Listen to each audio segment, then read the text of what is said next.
श्री विठ्ठल गुरुवर्य गाथामूर्ती रामभाऊजी महाराज राऊत बाबा यांचे कीर्तन प्रवचन ऐकण्यासाठी श्री विठ्ठल आश्रम गंगापूर ऑफिशियल या यूट्यूब चॅनलला सबस्क्राईब करा आणि नोटिफिकेशन मिळवण्याकरता बेल आयकॉनवर क्लिक करा.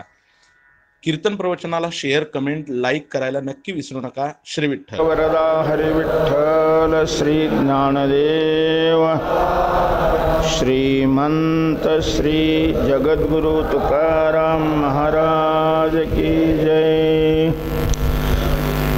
अनेकाची सेवा करावी शरीरे येथे उत्तरे कोरडीच. ऐसा पांडुरंग सुलभ सोपारा नेघे एर झारा याचकांच्या. अनेकाचे देणे काळी पोट भरे येथील नसरे कल्पांतीही. अनेकाचे भेटी अडकाठी पडे येथे ते न घडे वचनेही. अनेके पीडिती चुकलिया सेवा येथे सोस सेवा नाही दोन्ही. तुका म्हणे करी आपणा सारिखे उद्धरी पारिखे उंच नीच. ऐसा पांडुरंग सुलभ सोपारा नेघे एरधारा याचकांच्या. श्रीमंत श्री जगद्गुरु तुकोबाराय या अभंगातून पांडुरंगाची सेवा हे मानव जन्माच्या कल्याणाचं साधन जे संतांनी पुढं ठेवलेलं आहे, तर या साधनाचं विशेषत्व या अभंगामध्ये प्रतिपादन करतात. मानव देहाला आलेल्या प्रत्येकावर स्वविषयक ही जबाबदारी आहे, स्वविषयक हे कर्तव्य आहे की त्यांनी आपलं कल्याण केलं पाहिजे, आपला उद्धार करून घेतला पाहिजे.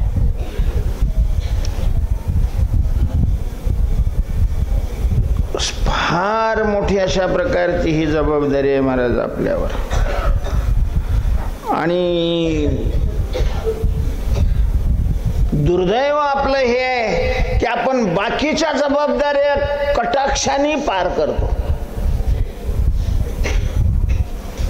पुरीच्या लग्नाच्या वेळेला माणसाने डोळ्यात तेल घातलेलं असतं. पाहुणे कुठं राहणार आहेत, अमकं काय होणार आहे, आचार्य आला का, बँडवाला आला का, वाहन सांगितलेलं किती कुठं नाही करावं लागतं. किंवा अलीकडे घरी जागा नसली तर मग मंगल कार्यालय आहे का, आपल्या सोयीचं आहे का, अगोदरच 2-4 महिने त्याला बुकिंग करावी लागते. ते करतात. हे सगळं बाकीच्या जबाबदाऱ्या सगळ्या पार पडतात, करायला पाहिजे. मुलीचा बाप असेल तर सालंकृत कन्यादान हे करणं आवश्यक आहे. तसेच काही शरीराच्या जबाबदाऱ्या आहेत, अन्न, वस्त्र, निवारा, या देहाच्या जबाबदारी आहेत. बंद करून टाका, बंद करा. खालचं खालचं खालचं बटन दाबा. हा बस. निवाऱ्याची जबाबदारी व्यवस्थितपणे माणसं पार पाडतात. अन्न, पूर्वीचा काळ होता असा की महाराज ज्याच्या घरी खंडेने पिकत होतं त्यांना सुद्धा आषाढ श्रावणामध्ये एक तर दुनीनं घ्यावं लागत होतं, नाही तर मग झाडपाला वगैरे शिजवून खायचे आणि त्याच्यावर दिवस काढायचे. घरात नव्हतं. आता तसं नाहीये. आता हुशार माणसं पुढच्या वर्षी जेवढं लागेल तेवढं गोडाऊन मध्ये ठेवलं जातं. शासनही त्या बाबतीत.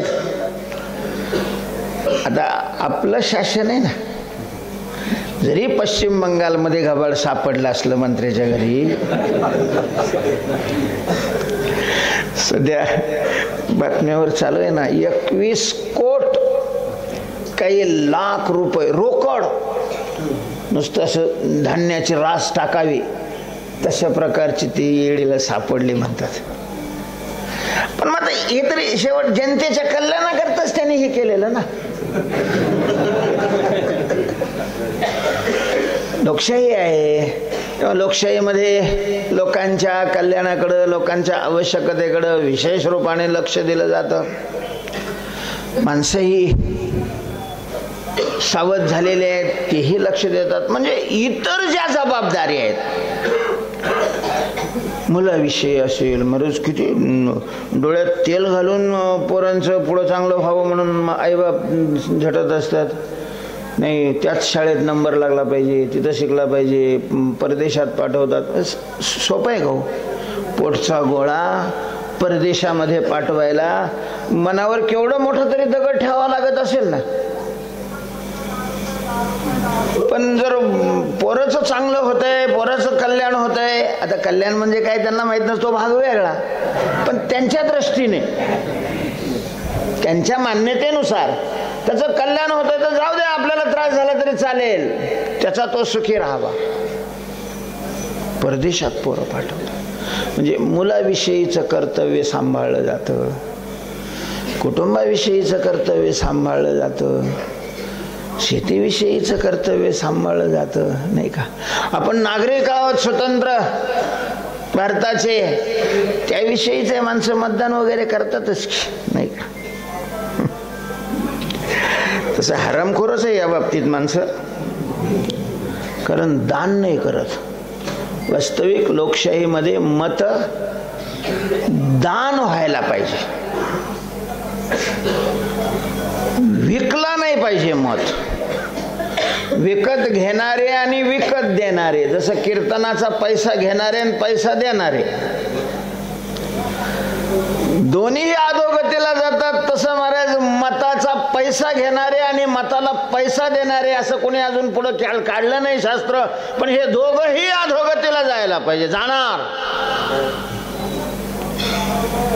ज्या लोकशाही करता अनेकांनी आपली कुटुंब उद्ध्वस्त केली, स्वतःची जीवन नष्ट केली आणि तुम्हाला स्वातंत्र्य दिलं, त्या स्वातंत्र्याची तुम्ही अशी चेष्टा करताय. हरामखोर आहे तुम्ही, हरामखोर, देणारेही आणि घेणारेही. निश्चित त्याचं फल त्यांना मिळाल्याशिवाय राहणार नाही आणि ते फल अधोगती राहणार, याच्यात काही संशय नाहीये. पण त्या बाबतीतही काही माणसं जागरूक राहतात, कर्तव्य हे म्हणजे परविषयक कर्तव्य सगळी सांभाळली जातात आणि दुर्दैव पांढऱ्या पायाचे स्वविषयक कर्तव्याला पूर्ण विसरून जातात. पहिलं स्वविषयक कर्तव्य करायला पाहिजे, मग परविषयक कर्तव्य करायला पाहिजे. स्वविषयक कर्तव्यच केलं जात नाही लोकांकडून. अगदी प्रवचन सांगणाऱ्या सगळे त्याच्यात आहे. आम्ही सांगतो याचा अर्थ आम्ही काही लय धुतले तांदूळ आहे किंवा त्याच्यातून वेगळे असं काही नाही आहे. सांगणारे तुकोबार आहेत आणि आपल्याला सगळ्याला सांगतात. त्याच्यातला सांगणारा हा पहिला श्रोता असतो तुकोबारांचा. आणि स्वविषयक कर्तव्य आहे की त्यांनी मानव देहामध्ये स्वतःला दुःखातून मुक्त केलं पाहिजे. त्याची कारणं नष्ट केली पाहिजे. आणि दुःखाची कारण आहेत जन्म आणि मृत्यू. जन्म मरणा परते दुःख आणि कोण सांगपा. ज्ञानोबा लिहितात की जन्म आणि मरण याहून खरं दुःख दुसरं कोणतं सांग बरं. याचा अर्थ दुःखाचे कळस, वास्तव दुःख आहे जन्म आणि मरण. लोक गाडी घेतली म्हणजेच लय फुशारकी मारतात. वा आमचा काय आम्हाला कमी भावड्या, तुला मरायचंय मरायचं. आणि त्या मृत्यूच्या दुःखातून चुकवण्याकरता हेल्या काहीच नाही केलेलं. तो ही काय गाडी घेतली म्हणून फुगीरखाना करून राहिलाय. घर बांधून गाडी घेतली आणि पोराला नोकरी लागली, नामकं झालं तमकं झालं. यांनी तू पुढं नाही माग गेलेला आहेस. माग स्वविषयक कर्तव्य काय केलं हे सांग. त्यामुळं स्वविषयक कर्तव्याच्या बाबतीत प्रत्येकाने जागरूक राहिलं पाहिजे, डोळ्यात तेल घालून जागं राहिलं पाहिजे. कसल्याही प्रकारची त्यामध्ये चूक होणार नाही. हे लक्ष काय आहे त्याचं कारण हे आहे, महाराज हे पोरं घर खाणं पिणं प्रत्येक जन्मात आहे. कोणत्या जन्मात पोरं नाही? डुकराला पोर आहे, कुत्र्याला पोर आहे, मांजराला पोर आहे. आणि माणसं जेवढी आपल्या पोरावर प्रेम करतात तेवढेच ते त्या जन्मामध्ये सुद्धा प्राणी त्याच्यावर काय करतात? प्रेम करतात. आहार निद्रा भयमैथुनंच सामान्यमेतत् पशुभिर्नराणाम. पण आपल्या दुःखाच्या कारणाचा विचार करून ते कारण नष्ट करण्याचं सामर्थ्य हे इतर योनीमध्ये नाही.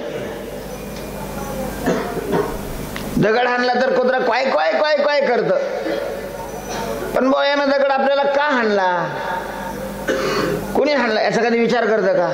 विनाकारण हाणला असलं तरी याला का कोर्टात खेचू नये म्हणून कोणत्या कोर्टाने एक त्रेतायुगात आलेले एका रामाकडे एकाने एका कुत्र्याने तक्रार केली होती म्हणून विशेष अपवाद. त्या कुत्र्याला एका संन्याशाने काठी हाणली होती कारण नसताना. ते आपलं मस्त झाडाखाली पडलेलं होतं, हे भिक्षा घेऊन चाललेलं होतं आणि त्याला काठी मारली. आता विनाकारण मारले ना, विनाकारण कोणी अन्याय करत असेल तर तो सहन करणं हाही अन्याय आहे. विनाकारण कोणी अन्याय करत असेल तर तो सहन करणं हा सुद्धा अन्याय, कारण त्याच्यामुळे त्याची हिंमत वाढत राहते अन्याय करण्याची. तेव्हाच ठेचलं ना लोकांनी अन्याय करणाराचा थोबाड, तर मग अन्याय करणारे वाढणार नाही, त्यांची शक्ती उत्साह द्विगुणित होणार नाही. त्याला त्याची शक्ती वाढण्याला आपणच कारणीभूत असतो. दुर्लक्ष करत देवा नालायक आहे द्या सोडून, नालायक आहे द्या सोडून, आणि मग ते बोलतो डोक्यावर बसतो. म्हणून नीती अशी सांगते की अन्याय करणारा इतकाच अन्याय सहन करणारा सुद्धा काय आहे? जबाबदार आहे, जबाबदार आहे. आता ते त्याने रामाच्या कोर्टामध्ये केली फिर्याद. रामाने त्या संन्यासाला बोलून घेतलं, त्याला विचारलं का रे भाऊ तू असं काठी मारली याला? म्हणलं हो मारली. तो काही तुला धरायला आला होता, भुंकला होता? नाही. तुझ्या काय मधुकरीला वगैरे? हा याची काय आहे दुसरी तरी मधुकरीच ना. काही स्पर्श वगैरे? म्हणले नव्हता केला. म्हणजे तू चूक केलेली आहे? म्हटले हो.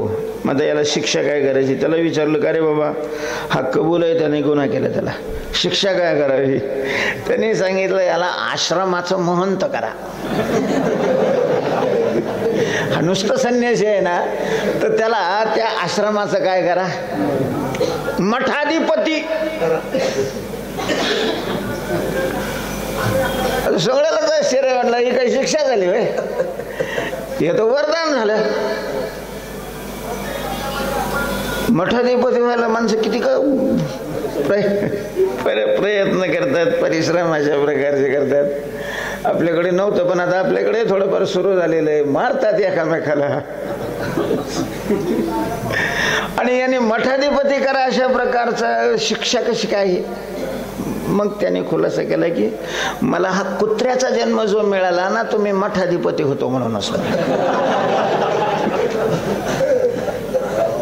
हा मठाधिपती झाला म्हणजे आपण चुका करणार, आणि चुका केली का त्याला काय होणार? कुत्र्याचा जन्म मिळणार. मग कसे टोले खावे लागते त्याला समजेल ना. देतो थोडस विषयांतर आहे. पण इतर देहामध्ये दुःखाच्या निवृत्तीच्या कारणाचा विचार करता येत नाही आणि त्याचं साधनही करता येत नाही. आणि हे ज्ञान नाही कोठे. परविषयक कर्तव्य इतर देहामध्येही करता येतात, पण स्वविषयक कर्तव्य इतर देहामध्ये करता येत नाही. ते करता येतं फक्त मानव देहामध्ये केलं तर तेही. ते प्रत्येकाने करावं असं संतांची इच्छा आहे. प्रत्येकाने ते केलं पाहिजे. भगवंताची ती इच्छा आहे, उद्धरेत आत्मानात्मानं नात्मानम अवसादयेत. आता अशा प्रकारे स्वविषयक कर्तव्य पूर्ण करण्याकरता म्हणजे स्वतःला मुक्त करण्याकरता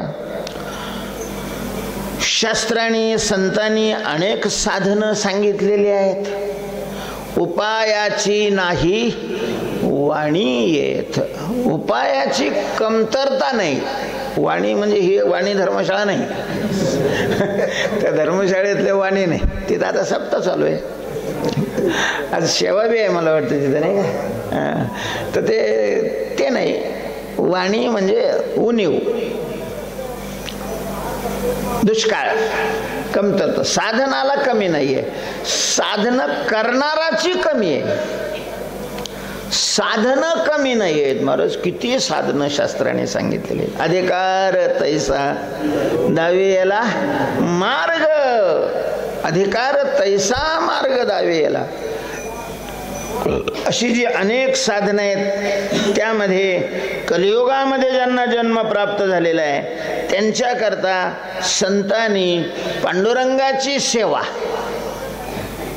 पांडुरंगाची उपासना, पांडुरंगाची भक्ती हे एक साधन सांगितलेलं आहे. सांगतो तुम्हासी बाजारे विठ्ठला, नाही तरी गेला जन्म वाया. विठ्ठला भजारे मन मना भवमत भक्तो, मध्याजीमान नमस्कुरु मामे वैश्य सत्यंते प्रतिजाने प्रियोसी मे. भगवंतांनी सांगितलं, सर्वधर्मान् परित्यज्य मामेकं शरणं व्रज, अहं त्वा सर्व पापेभ्यो मोक्षयिष्यामि मा शुचा. वेद अनंत बोलिला, अर्थ इतुकाची साधिला. विठोबाशी शरण जावे, निजनिष्ठा नाम गावे. तेव्हा विठोबाशी शरण जावे. पांडुरंगाची सेवा, पांडुरंगाची भक्ती, पांडुरंगाची शरणागती हे अनेक साधनामध्ये असलेलं एक साधन आहे. पण या साधनाचा विशेष हा आहे की हे सगळ्या साधनामध्ये श्रेष्ठ अशा प्रकारचं साधन. तो का म्हणे, मुकुट म्हणे हरिभक्ती. हरिभक्ती मुकुट मणी.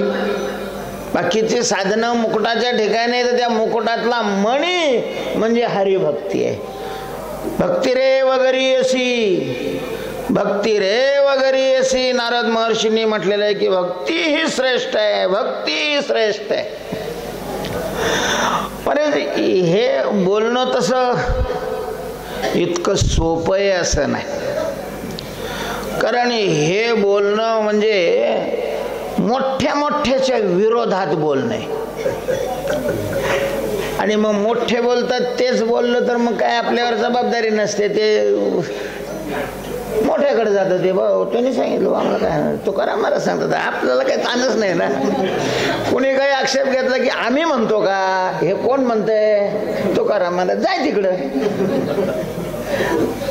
मोठ्याने बोललं तेच बोलायला काही अडचण नसते. पण मोठ्याच्या विरोधात बोलायचं म्हटलं की मग बरीच तयारी करावी लागते.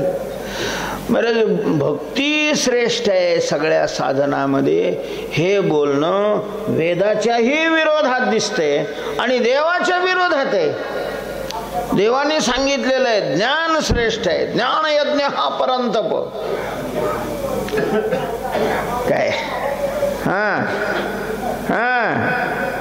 आता इथं सतो महाराज पाहिजे होते. हो चेला आहे त्यांचा, पण ते कुठं सांगतो पटापट. त्याला अभ्यास करावा लागला. श्रेयान द्रव्यमयाद यज्ञास ज्ञान यज्ञ परंतप. आमचे गुरुवारी भाऊसाहेब नेहमी म्हणायचे, वेळेवर आपल्याच खिशातले पैसे कामाला येतात. नको तवा मग किती का लागतात का, ठेवून द्या, असू द्या, येतील कामाला तुमच्या. पण ज्या वेळेला गरज पडते ना त्यावेळेला आपल्या जवळ असलेले महत्वाचे राहते. श्रेयान द्रव्यमयात यज्ञात, द्रव्यमयात यज्ञात ज्ञान यज्ञ हा श्रेयान. ज्ञान यज्ञ श्रेष्ठ आहे, ज्ञान श्रेष्ठ आहे. ज्ञानादेव तु कैवल्यम इति शास्त्रे नहि ज्ञानेन सदृशं पवित्रमिह विद्यते तत् स्वयं योग संसिद्धक कालेनात्मने विंदती नहि ज्ञानेन सदृशम. तर ज्ञान श्रेष्ठ आहे असा जिकडं तिकडं वेदाचा, शास्त्रकाराचा, देवाचा उद्घोष आहे. आणि या सगळ्याच्या विरोधात तुकोबारे म्हणतात की भक्ती श्रेष्ठ आहे, भक्ती श्रेष्ठ आहे. आता मग भक्ती का श्रेष्ठ आहे हे तर सांगावं, कारण सांगावं लागतील ना. भक्ती का श्रेष्ठ आहे? अनेक अभंगात तुकोबारांनी त्याची कारण सांगितली. तैसे जाणा ब्रह्मज्ञान बापुडे ते भक्ती विनय. हे भक्ती श्रेष्ठ आहे याची सपत्नीच आहे या चरणामध्ये सुद्धा. तर याही अभंगामध्ये भगवंताची भक्ती इतर साधनापेक्षा कशी श्रेष्ठ आहे तुकोबारांनी सुंदर अशा प्रकारच्या रीतीनं या अभंगामध्ये त्याचं स्पष्टीकरण केलेलं आहे. तुकोबाराय म्हणतात भक्ती शब्दाचा अर्थ सेवा आहे. भक्ती भज धातूपासून शब्द तयार झालेला आहे आणि भज धातूचा अर्थ काय आहे? सेवा. भज सेवाया, भज सेवाया. म्हणून कीर्तन ही भक्ती आहे. पण कीर्तन करत असताना आपण ऐकतो नेहमी की कीर्तनकार पहिलं वाक्य म्हणत असतात सेवे करता घेतलेला अभंग. याचं बारकेत नाही जायचं, कोणाची सेवान वगैरे इकडेच नाही जायचं, पण सेवे करता हे म्हणजे पूर्वीपासून अशा प्रकारचं आलेलं हे वाक्य थेट नारदापासून. म्हणजेच कीर्तन हे सुद्धा काय आहे? सेवा आहे. तैसी नव्हे भोळी सेवा एक भावाची कारण देवा. सेवे लागी सेवक झालो. तर सेवा, आता सेवा म्हटलं तीन प्रकार पडतात: कायिक, वाचिक आणि मानसिक. त्याच्याविषयी संकल्प करणं संकल्प तो नाही दुजा महाराजा विनतो मानसिक सेवा आहे. वाचिक सेवा म्हणजे त्यांचं वर्णन करणं, त्यांचे गुणगान गाणं, त्यांचं नामस्मरण करणं वाचिक सेवा आहे. आणि ही जरी सेवा असल्या तरी सेवाचा प्राधान्याने अर्थ आहे शारीरिक कष्ट. सेवा म्हटलं की जरी वाचिक, मानसिक असे सेवेचे प्रकार केले जात असले तरी सेवा या शब्दाचा प्रधान अर्थ काय आहे? कायिक सेवा. कायिक सेवा. आणि मग कायिक सेवा म्हटलं की अनेक प्रकारची आली. आपलं जे सेव्य आहे, आराध्य आहे, आपले जे मालक आहेत, आपले जे ज्येष्ठ आहेत, मग त्यांची शरीराने कामं करणं. मग त्यांचे कपडे धुणं आलं, ब्रह्मचारी असेल तर घर सारवणं आलं, त्यांच्याकरता स्वयंपाक करणं आलं, त्यांचे हातपाय दाबणं आलं. हे सगळे शरीराने होणारी सेवा ही कायिक सेवेमध्ये मोडली जाते. आता पांडुरंगाची सेवा हे साधन सांगितलेलं आहे. संतांनी सगळ्या साधनापेक्षा हे श्रेष्ठ साधन सांगितलेलं आहे आणि आपल्या उद्धाराचं हे साधन आहे. पांडुरंगाची सेवा हे काय आहे? उद्धाराचं साधन आहे ना. तो हा उतरील पार भवदुस्तर नदीचा. पहिलं काय आहे त्याचं? म्हणून शरण जावे सर्व भावे देवासी. देवासी सर्व भावे म्हणून शरण जावे. देवाला शरण जाणं, देवाची सेवा करणं. असं जरी लिहिलेलं असलं तिथं तरी महाराज प्रत्यक्ष काही जे जे शरण गेले त्यांना देवाचे हातपाय दाबावं लागतात, देवाचे कपडे धुवावे लागतात, देवाचं अंगण झाडावं लागतं, देवाचं अंगण सारवावं लागतं. असं काही नाही. दुसऱ्याची सेवा करायची म्हटलं तर हे सगळंच करावं लागतं.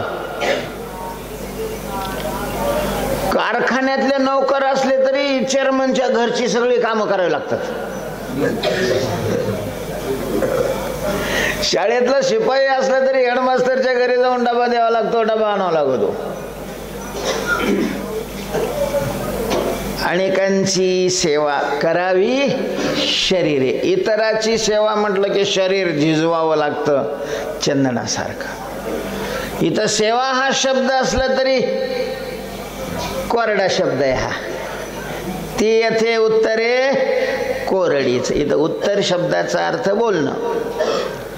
जो प्रश्नाचं दिलेलं उत्तर असा इथं उत्तर शब्दाचा.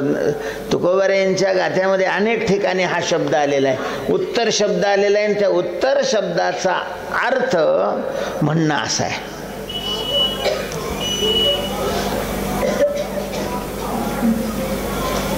तर जरी सेवा हा शब्द असला तरी शरीराने तिथं काही वैयक्तिक त्यांचं कुठलं काम करावं लागतं असं नाहीये. कोरडा अशा प्रकारचा तो शब्द आहे. कोरडा शब्द म्हणजे ते नुसतंच बोलायला पुरतं असणं, प्रत्यक्षात न करणं. याला काय म्हणतात? ओ या ना आपल्याकडे काय कमी आहे आपल्याला, हे मनावर नाही घ्यायचं. हे काय आहे? कोरडं आहेत. कोरडाचं मला वाटतं बाप पुढे येते. नाही नाही नाही, कोरडे ब्रह्मज्ञानाकरता आलाय ना तो शब्द.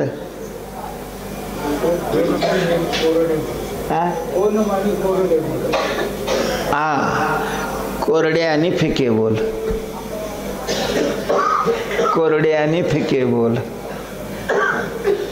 कथे विनमोल, कोरडे आणि फिके बोल. तर कोरडं बोल म्हटले. कोरड्या या शब्दाचा अर्थ आत ओलावा नसणार. तिथं अनुभवाला ओलावा म्हटलेलं आहे. अनुभव नाही आणि गप्पा जीवानी दे ओ एकच आहे. तुका म्हणे कैची की कोठे जीव निराळा. जीव आनंद स्वरूप आहे. चिमटा घ्यावा त्यावेळेला त्याला. फुटभर नाही उडाला तर मग काय करायचं? तर मग हे शब्द जे आहे ते अनुभव नसेल तर ते बोलणं काय होतं? कोरडं अशा प्रकारचं होतं. तसं देवाची सेवा, देवाची सेवा, देवाची सेवा असं जरी म्हटलं जात असलं तरी तुकोबाराय म्हणतात हे बोलणं या ठिकाणी कोरडं आहे. कोरडं म्हणजे प्रत्यक्षात त्याची काही सेवा करावीच लागत नाही. त्याचे काही हातपाय दाबावे लागतात का? कोण लावलेले? अरे कोणती दासोपंत दाबत होती? दासो बडवा क्या चोरावे जिसको हात ना पाव. अनेकाची सेवा शरीरे करावी. इतरांची सेवा करायची म्हटलं तर शरीर झिजवावं लागतं. शरीराने दुसऱ्याची काय करावी लागते? सेवा करावी लागते. हे म्हणजे संसारातले मोठे लोक आहे ना फार परतंत्र राहतात. याला तहान लागली तरी कोणीतरी पाणी दिल्याशिवाय पाणी नाही पिता येत. अरे ओ कहाँ गया, टंग टंग टंग टंग टंग त्या घंट्या लावलेल्या असतात पटदिशी यावं म्हणून. आणि मग ती त्यांना पाणी द्यावं लागतं. त्यांनी इकडून इकडं ते कपडे काढावे लागतात, ते कपडे दुसरे धुवावे लागतात, दुसरे घालावे लागतात. म्हणजे हे सगळे शरीराने सेवा करावी लागते. इथं तसं काहीच नाही आहे. इथं काहीच नाहीये. इथं याचा सेवक म्हटलं का दुसरे याची सेवा करतात. याला तर सेवा करावी लागतच नाही, पण आपण देवाची सेवा करतोय असं लोकाला कळलं का लोक आपली सेवा करतात. आणि लोकांनी आपली सेवा केली का तो संतुष्ट होतो.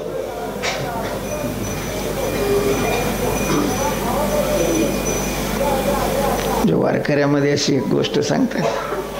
एक वारकरी बाबा आळंदीहून पंढरपूरकडे पायी आलेले आहेत. रस्त्यात एका बागायतदाराकडे थांबले. त्यांनी आंब्याचा बाग लावलेला होता आणि नवीनच आंबे आलेले. त्याची अशी इच्छा होती की पहिले आंबे पांडुरंगाला अर्पण करायचे. मग त्यांनी 5 आंबे दिले. सांगितलं बाबा आता तुम्ही पंढरपूरला चाललेले आहे, माझं मागं लय काम आहे, मला काही येणं होत नाही. देवाला सुद्धा लयच अडचण आहे महाराज. हे आपली सेवा करते म्हणून त्याला काही द्यावं असं म्हणलं का दिलं का ती सेवाच करीत नाही. त्याला देवा सेवा करायला वेळच नाही मिळत. आमच्या आबा नेहमी सांगायचे, सावर्डे त्यांचं आवडीचं गाव त्यांच्या याचं. मलाही त्यांनी बऱ्याच वेळेला तिथं नेलं होतं. तर तिथं जी ती माने कंपनी आहे तेव्हा काहीच नव्हतं, दुसऱ्याकडं कामाला जात होते. तेव्हा महिन्याची वारी कधीच चुकत नव्हती त्यांची, पायी यायची. आणि मग परिस्थिती बदलली, तिकडं ते द्राक्ष लावायला गेले. आता प्रत्येकाकडे 10-10, 15-15 एकर द्राक्षाच्या बाग आहे. आता एकाकडं 5-5, 7-7 गाड्या आहे. पण आता महिन्याला नाही कोणी येत. म्हणजे दिलं का हे अशा प्रकारची परिस्थिती.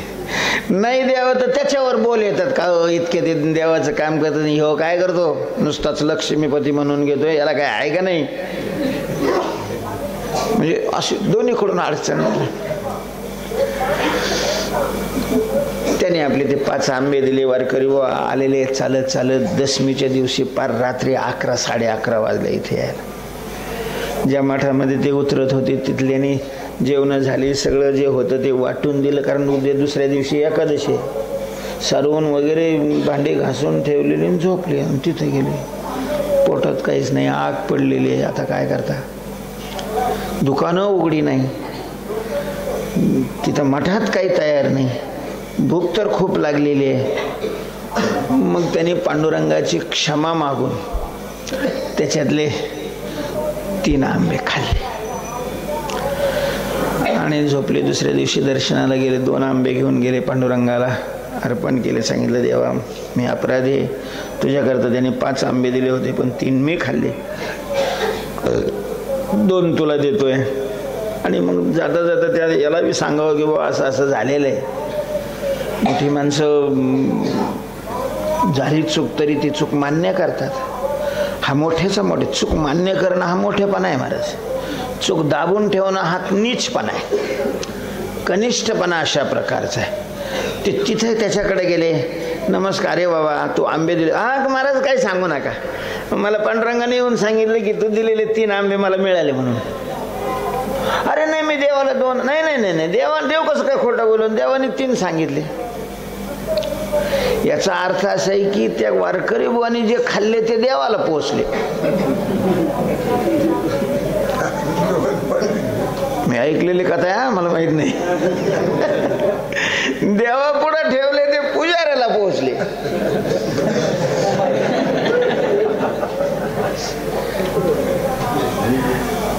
म्हणजे देवाची सेवा करणाऱ्याला जर दिलं तर देवही प्रसन्न होतो. येतो धर्म्यामृतमिदं यथोक्तम पर्युपासते श्रद्धाना मत्परमा भक्तास्ते तीव मे प्रिया. तेव्हा इतराच्या सेवक म्हटलं तर शरीराने त्याची सेवा करावी लागतात. पांडुरंगाचा सेवक म्हटलं तर त्याचे प्रत्यक्ष शरीराने काही सेवा करावी लागत नाही. हे कोरडच अशा प्रकारचं बोलणं आहे. असा देवाची सेवा ही सोपी आहे आणि देव सेवा करणाऱ्याकरता सुलभ आहे. ऐसा पांडुरंग सुलभ सोपारा नेघे येरझारा याचकाच्या. ऐसा पांडुरंग सुलभ सोपारा हे मुख्य ध्रुवपद आहे. सगळ्या चरणाचा याच्याशी संबंध आहे. इतराची शरीराने सेवा करावी लागते, याची शरीराने सेवा करावी लागत नाही, तरी हा प्रसन्न होतो महाराज. नुसतं नाव घ्यायचं त्याचं, म्हणजे काय हातपाय दाबायचे नाही, त्याच्याकरता काही स्वयंपाक करायचं नाही, तिखट मीठ कमी झालं तर त्याचा काही संबंध नाही, काही नाही. नुसतं विठ्ठल विठ्ठल विठ्ठल म्हणलं का खुश होतो गडी. सेवा ते आवडी उच्चारावे नाम भेदाभेद काम निवारोणी. आवडे देवासी तो एका प्रकार नामाचा उच्चार राहत. नुसतं त्याचं नाव घेतलं बरले त्याला, म्हणजे असं पकवाज लावायचा आणि विणा लावायचा आणि पेटी लावायची, मग असं सगळं स्वरात आलं पाहिजे, कुठल्या तरी रागात घेतलं पाहिजे, त्याला ठाई तरी पाहिजे, नाहीतर मध्यम तरी पाहिजे, नाहीतर जलद धुमाळे तरी पाहिजे, असं काहीच नाही हो. भजनामध्ये हे सगळं असतं, भजनामध्ये हे सगळं असावंही, पण देवाच्या प्रसन्नतेकरता हे सगळं असावं लागतं असं काहीच नाहीये. नाही तयाविन भुकेला विठ्ठल, विठ्ठल तयाविन भुकेला नाही. आता भजनाचा आनंद येण्याकरता जी भजनी मंडळी आहे ती भुकेली असतात. देव फिव काही भुकेलं नाही, त्याला काही लागत नाहीये. मला कशाचे स्टॉल पाहिजे ते असे एका आवाजाचे पाहिजे, टुंग टुंग सारखा लावायचं.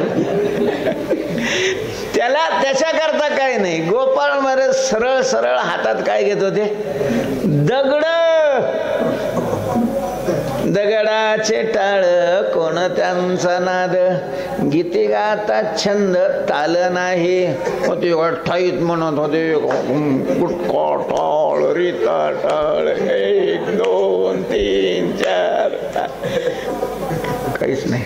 पण महाराज डोलायचा परमात्मा डोलायचा. आज ते पोरं भजन करायला लागले, गोपाळ भजन करायला लागले की भगवंतानी आत काय व्हावं?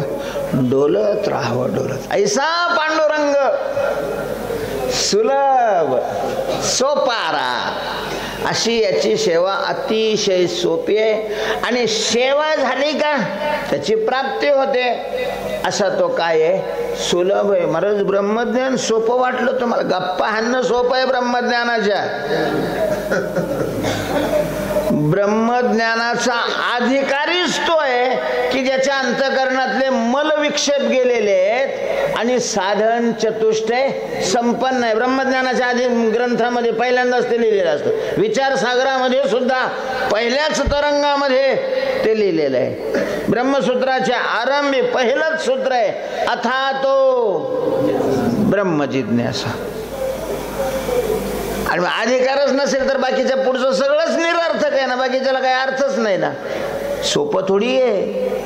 योग सोपा वाटला तुम्हाला? तप पुराणातले त्या तपाच्या गोष्टी ऐकले की माणसाला कसं तरीच वाटत महाराज, विश्वासच बसत. एका पायावर 10,000 वर्ष एकाच पायावर उभा राहिलो. कीर्तनात 2 पायावर असतो आम्ही. कीर्तनकार जर 2 तासाच्या पुढे गेला, उग मर्यादा म्हणून नाही तर उचलूनच आदळावा वाटत होता. प्रत्यक्ष जरी उचलून, सावधाना कीर्तनकार मंडळी, हात जोडून विनंती आहे तुम्हाला. तुमचं किती कसलंय ब्रह्मज्ञान काही बी असलं तरी वेळेच्या पुढं नका जाऊ. म्हणजे मामासाहेबांचं वाक्य, वेळेच्या अगोदर जर 5 मिनिटं वक्त्याने संपवलं तर 10 मार्क फुकटचे असतात श्रोत्याची. फुकट म्हणजे काही न लिहिलं तरी. लांबवायला नाही पाहिजे जास्त. म्हणजे रंगून जातात. चांगली गोष्ट आहे एकट्याने कीर्तन करताना रंगावा. देव आहेच ना पुढं, मग काय हरकत नाही ना. मग 2 तास काय 10 तास केलं तरी काही अडचण नाही ना. पण समाज ज्या वेळेला असतो त्यावेळेला समाजाचाही विचार करायला पाहिजे ना. असं करा नाही तर नका करू, आपण काय सांगत नाही. पण तपामध्ये कसं वाटतं बरं तुम्हाला? बरं तिथं चहा आहे, पोहे आहे, सप्तात काय थाट राहतो. बाबा बाबा. बरं दिंड्यात सुद्धा जर येताना तिथं वजन केली इथं वजन केली, वाढतात वजन. कारण व्यायामही होतो आणि व्यवस्थित खायलाही राहतं, काही अडचण नाही आहे ना. तपश्चर्या तशी थोडीच आहे महाराज. तर पांडुरंगाची सेवा हे जे साधन आहे, तर हे साधन सोपं आहे. आणि या साधनाने पांडुरंगाची प्राप्ती सुलभ आहे. अन्यथा तरी या दुर्लभ विठोबाचे पाय तेथे हे उपाय न सरती. भगवंताचे पाय तसे दुर्लभ आहेत, पण भक्तीनं तो सुलभ अशा प्रकारचा होतो. तेव्हा भक्ती सोपी आहे. कितीतरी प्रमाण आहेत भक्ती सोपी अशा प्रकारचे आहेत. तुका म्हणे सोपे आहे सर्वाहुनी, शहाणा तो धनी घेतो येथे. तेव्हा सर्वाहुनी हे साधन सोपं अशा प्रकारचं आहे. विठ्ठल विठ्ठल मंत्र सोपा करी पापा निर्मूळ, सोपे हे साधन. भक्ती पंथ बहु सोपा अनेक. तेव्हा ऐसा पांडुरंग सुलभ सोपारा, अशा प्रकारचा हा पांडुरंग मिळवण्याकरता सुलभ आहे आणि त्याचं मिळवायचं साधन जे आहे ते अत्यंत सोपं अशा प्रकारचं आहे. आणखीन दुसरा काय विशेष आहे, याचकाच्या एरझाराने घे. दुसरीकडे कसं आहे, एखाद्याकडे काही मागायला गेलो, हां बघूया, तुम्ही असं करा, उद्या सकाळी या, देंगे दिलायंगे. आता आम्ही काही पळून चाललो का, इथंच राहत हवे ना. एका एरझारी तर कधीच काम होणार नाही. बरंच त्या इलेक्ट्रिसिटी बोर्डाचं सांगतात, नवा वाहन घ्यायचं, पैसे न देता जर काम करून घ्यायचं असेल तर नवं वाहन घ्यायचं. ते ज्या वेळेला खरडून खरडून पूर्ण खलास होईल, मग तेव्हा एखादं झालं काम. यार जरा मार कोर्टामध्ये लगेच केस केली की लगेच दुसऱ्या तारखेला निकाल. बाबा बाबा बाबा, आजोबाचा निकाल नातवाच्या काळामध्ये कधी कधी लागतो महाराज. किती यार जरा करायला लागतात, नुसत्या तारखे देतात, नुसत्या तारखे. येर झारा इथं तसं नाहीये. याचकाच्या एरझाराने घे.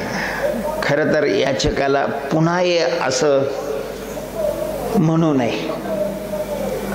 पांडवांच्या काळामध्ये संध्याकाळच्या वेळेला कुणीतरी धर्मराजाकडे आलं होतं. संध्याकाळची वेळ होती, त्यांना काही दुसरी कामं होती.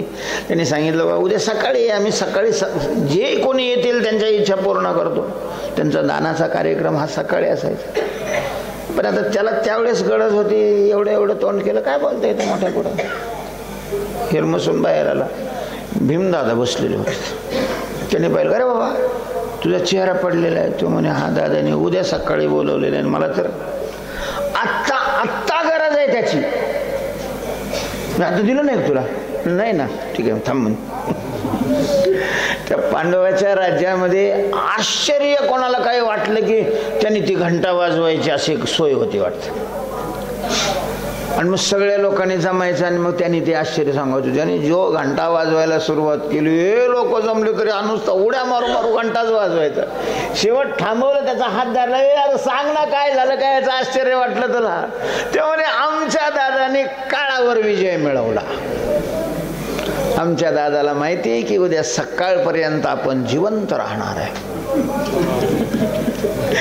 तर मग काय मोठ्या माणसाला फार सांगावं लागतं, असं थोडीच आहे. तेजा इशारती तट्टू फोकावरी घेती लावू नये. जरा आपण परत पाठवलं की त्याचं ओझ आपल्या डोक्यावर होतं. याचकाचा भार घेऊ नये येरझार. तर पांडुरंगाच्या याचकाला परत नाही पाठवत तुकोबा आहे म्हणतात. अजून काय विशेष आहे तर अनेकाचे देणे काळी पोट भरे, येथील नसरे कल्पांती. इतर दात्याकडे आपण गेलो, मागितलं, तोही दाता असल्यामुळं त्यांनीही दिलं, परत नाही पाठवलं. पुन्हा हे असं नाही म्हटले, दिलं त्याने. काही पोतं, 2 पोते 5 पोते देऊन टाकले.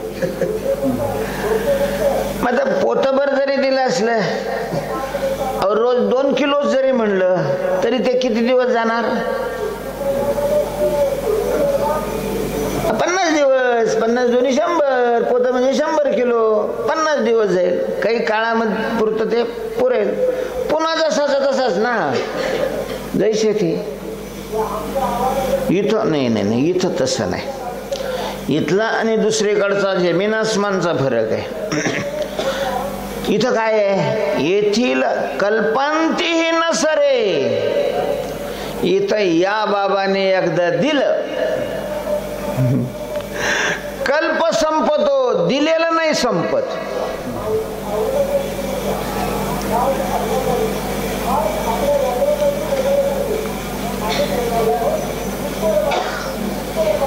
संतांच्या द्वारे ते दिलं जातं. आणि कृपादान केले संती कल्पांतीही न सरे. कल्पाचा अंत होतो तरीही दिलेलं संपत नाही. अशा प्रकारचं देणं पांडुरंग परमात्मा देतो महाराज. तोची एक दान शूरदाता. विटेवरी ज्याची पाऊले समान तोची एक दान शूरदाता. त्याने दिलेलं संपतच नाही, संपतच नाही महाराज.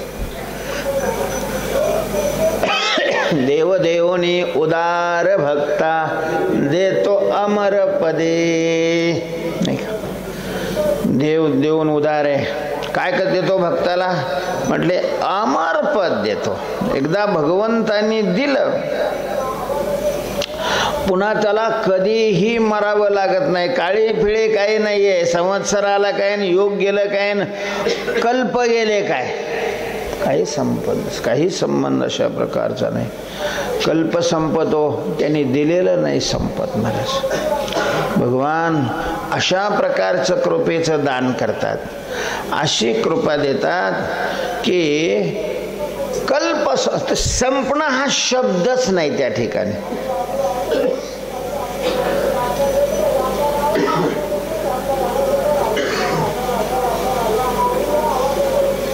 संत उदार उदार भरले अनंत. हा मागत्यासी पुरे धनी अनेकाशी उरे. मागत्यासी धनी पुरे. मागणाऱ्याची इच्छा पूर्ण होते. अनेकालाही अशा प्रकारचं शिल्लक राहतं. परमात्मा जे देतो ते कधीच संपत नाही. न संपणारं दान देतो, न संपणारं. न संपणाऱ्या दानाविषयी एक शंकराची गोष्ट सांगतात. एक दारिद्र्यानं फारच पिडला होता. त्याला वाटलं की याच्यापेक्षा न राहिलं जिवंत चांगलं. पण मग त्याचा मित्र भेटला, असा विचार नको करू म्हणे, हा मूर्खपणा आहे. महाराज कुठल्याही कारणामुळं आत्महत्येकडे प्रवृत्त होणं हा मूर्खपणाच आहे. कारण आत्महत्येनं कुठलेच प्रॉब्लेम सॉल्व्ह होत नाही. लोकांना वाटतं मेलं म्हणजे काय राहिलं. मेलं तर व्याजासह डबल सुरू होतं. जे तुला द्यायचंय, जे तू पूर्वीचं घेतलेलं आहे ते द्यायचंय. आणि ते जर तू या जन्मात नाही दिलंस तर पुढच्या जन्मापर्यंतचं व्याज त्याच्यामध्ये अधिक जमा होतं आणि पुढं तुला ते द्यावं लागेल. ऋणवैर हत्या हे तो न सुटे ने देता.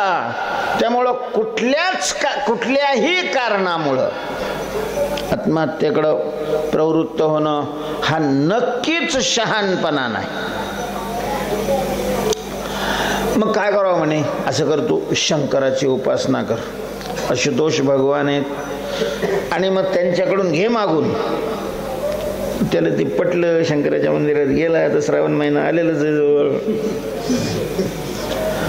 उपासना केली. भगवान शंकर प्रसन्न झाले इतक्या लवकर, कारण प्रवचन संपत आलं ना.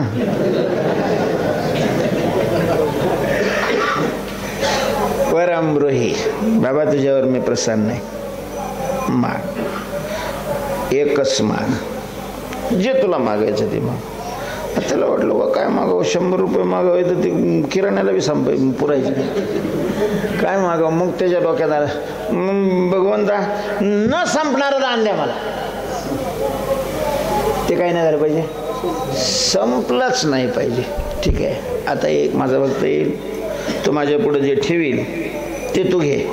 ते संपणारच नाही. भगवान शंकर अंतर्धान झाले. लगेच एक भक्त आला. एवढे मुठभर तांदूळ टाकले महाराज ते. पण आता देवाने सांगितलेले उपरनं अंतरलं, उचललं पुन्हा मुठभर खाली, उचललं पुन्हा मुठभर खाली. पोत भरलं महाराज, तरी ते मुठभर तिथंच न संपणार. त्याला वाटलं मग हे गठोडं एकदा टाकून द्यावं. उपाशी राहिलं होतं ते पण. अशा उचललं कसं तरी गटोडं ते खांद्यावर घेतलं, कणत घरी गेला. अरे पा शंकराने काय दिलं. घरचे सगळे बाहेर आले, सगळ्याला चांगलं वाटलं. ते टाकलं, पुन्हा दुसरं, ते टाकलं, पुन्हा दुसरं. महाराज किती न संपणार दान, मेलं त्यान काय. पण तोपर्यंत तांदळाने घर भरलेलं होतं. मग आता काय करतं, मला तर पुढं ही करायची, ती ताटकी वगैरे बांधली. त्याला आंघोळीला उचललो, त्याला उचललं का दुसरं तयार, दुसरं उचललं, तिसरं तयार. ते म्हणे आता आंघोळच घालू नका. असंच बांधा महाराज, तसंच बांधलं. ते एक ताटकी उचलली का दुसरी ताटकी. अरे बापरे, याला तरी कसं तरी न्याय म्हणे. आता ते 20च्या ठिकाणी खाली ठेवायचं, खांदे करायला. नंतर लक्षात आलं आता हे खांद्यावर जर दुसरं बसलं तर काय करायचं. त्यांनी युक्ती केली, असं 1 2 3 म्हटलं. 3 म्हटलं की चौघांनी चारी दिशेला पळायचं, म्हणजे पुन्हा चौघाच्या खांद्यावर नाही येणार ना. 1 2 3 म्हटलं की सगळे चौकड पळाले. बरं, प्रत्येकाच्या खांद्यावर एक जाऊ दे, सोडून न संपणार. फक्त मला हे सांगायचं, पांडुरंगाचं देणं असं आहे महाराज, कृपादान, की ते संपतच नाही. कल्प संपतो, पण त्यांनी केलेलं कृपादान ती वस्तू. आणि काय देतो परमात्मा? सुख देतो महाराज, आनंद देतो, आनंद देतो. लोकांना वाटतं देव इतके देव शोक होतो, देवाला हे कसं काय मिळत नाही, देवाला दिसत नाही काय. तो यासारखा देव मूर्ख नाही ना. काय द्यावं आणि काय देऊ नये हे देवाला कळतं, तो सर्वज्ञ आहे ना. आपल्याला नाही कळत महाराज, आपल्याला काय पाहिजे हेही आपल्याला कळत नाही. एवढे नालायक आहे आपण. आपल्याला वाटतं पोरगं व्हावं, बरं नोकरी लागावी, आमकं व्हावं, तमकं व्हावं. त्याने तू सुखी होणार नाही हे त्याला माहिती आहे ना. त्यामुळं तो देतो, तो आनंद देतो, आणि तो नित्य आनंद देतो. कल्प संपतो, पण आनंद संपत नाही. तेव्हा येथील नसरे कल्पंतीही, अनेकाचे भेटी अडकाठी पडे, येथे ते न घडे वचनही. दुसऱ्याला भेटायला गेलं नाही भेटी होत महाराज. मुख्यमंत्र्याला पंतप्रधान 6-6 महिने भेटत नाही. मुख्यमंत्र्याला मागूनही वेळ मिळत नाही. एवढे ते व्यापलेले असतात म्हणा, किंवा त्यांना भेटायचं नसतं म्हणा, काही अडचणी येतात, नाही भेटी होत. उद्धव साहेबाविषयी बऱ्याच सेनेचे आमदार फुटले, त्यांच्या तक्रारी ह्याच होत्या ना, भेटतच नाही. भेटतच अशा प्रकारचे आडकाठ्या येतात, वेगवेगळ्या काय येतात, आडकाठ्या म्हणजे प्रतिबंध. वेगवेगळे प्रतिबंध येतात. दुसऱ्याला भेटायला गेलं मोठ्याला तर. इथं तसा काही संबंधच नाही.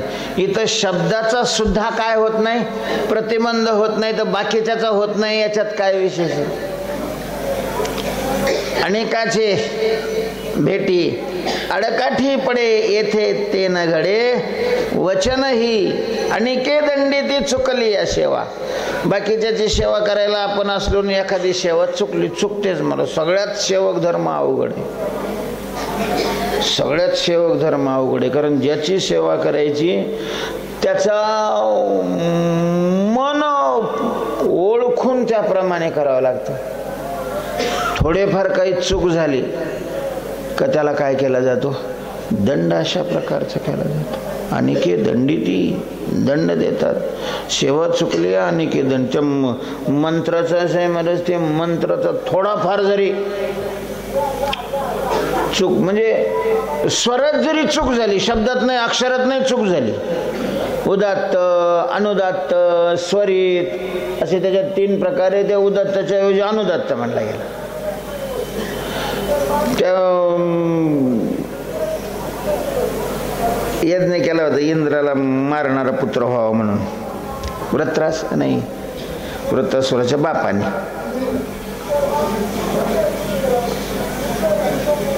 इंद्र शत्रू वर्धस्व. तर पूर्वी असं काहीही मिळवायचं असलं तर यज्ञाचे संस्था होती, साधनं होती, यज्ञाच्या द्वारा वाटेल ते मिळू शकत होतं. पोरस मिळत होती असं नाही, धन, एखादा लोक, काहीही मिळवता येत होतं. त्याने ते इंद्राला मारणारा, कारण त्याच्या पोराला इंद्राने मारलं होतं. म्हणजे इंद्राचं गुरुचं बी नसलं, त्याने गुरुला काढून दिलं. आता गुरुचं पाहिजे, मग याच्या पोराला गुरु बनवलं. त्याची आई राक्षसी नसल्यामुळं ते राक्षसाला बी काय द्यायचं, आहुती द्यायचं. राक्षसाची शक्ती वाढायला लागली. इंद्राला कळलं की त्याने घातलं त्याच्या डोक्यात वज्र, त्याला मारलं. त्याचा बाप भलता खवाळला, चिडला. मग त्याने यज्ञ केला त्याला मारणारा पोरगा व्हावा म्हणून. इंद्र शत्रू वर्धस्व, उच्चारही तसाच केला, कुठंतरी स्वरात चुकलं. आणि मग इंद्र शत्रू या शब्दाचे दोन अर्थ आहे. षष्टी तत्पुरुष समासाने अर्थ केला तर इंद्राचा शत्रू असा अर्थ होतो. तसाच त्याची अपेक्षा होती. पण जर बहुरी समास केला तर इंद्र आहे ज्याचा शत्रू असं. आणि तसा अर्थ झाला, ते पोरग झालं, इंद्राने येऊन मारलं त्याला. म्हणजे थोडी चूक झाली तरी बाकीचे दंड देतात. आणि के दंडिती चुकली या सेवा. इथं मुळात सेवेचीच याला इच्छा नसते, सेवेचाच हेवा नसतो. येथे सो सेवा दोन्ही नाही. तुका म्हणे करी आपणासारखे. थोडक्यात पांडुरंगाची जर आपण सेवा केली तर देव काय देतो आपल्याला, आपणासारखे करे, आपल्यासारखा करतो. जसा तो सच्चिदानंद स्वरूप आहे तसं भक्तालाही तो काय करतो, सच्चिदानंद स्वरूप करतो. दुःखातून त्याचा उद्धार करतो. आणि मग तो सेवा करणारा कसाही असो, उद्धरी पारिखे उंच नीच, तो उंच म्हणजे श्रेष्ठ असो किंवा कनिष्ठ असो, जातीनं श्रेष्ठ असो जातीनं कनिष्ठ असो, श्रीमंतीनं श्रेष्ठ असो श्रीमंतीनं कनिष्ठ असो, ज्ञानाने श्रेष्ठ असो ज्ञानाने कनिष्ठ असो, कुठल्याही दृष्टीनं लहान थोर असला तरी देवाच्या समोर सगळे सारखे आहेत. सगळ्यांचा उद्धार करतो, त्याला आपल्यासारखं बनवतो. ऐसा पांडुरंग सुलभ सोपारा, निघे येरझारा याचकांच्या. आज संध्याकाळी लाडवणीमध्ये 5 ते 6:30 शेवा आहे. 4ला सांगितलं प्रवचन असतं 4 ते 5 बाबा. आधी होतं तसं वयामानाने, त्याला काही विलाज नाही. आपलं कीर्तन आहे. पुंडलिक वरदा हरी विठ्ठल श्री ज्ञानदेव माऊली ज्ञानेश्वर महाराज. विठ्ठल विठ्ठल.